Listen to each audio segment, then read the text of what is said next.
पाडले सगळे.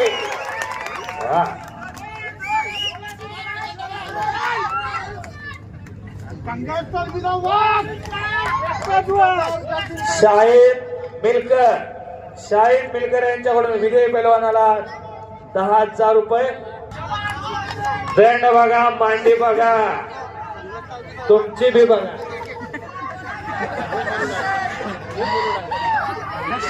डोक्याला डोकं लागलं.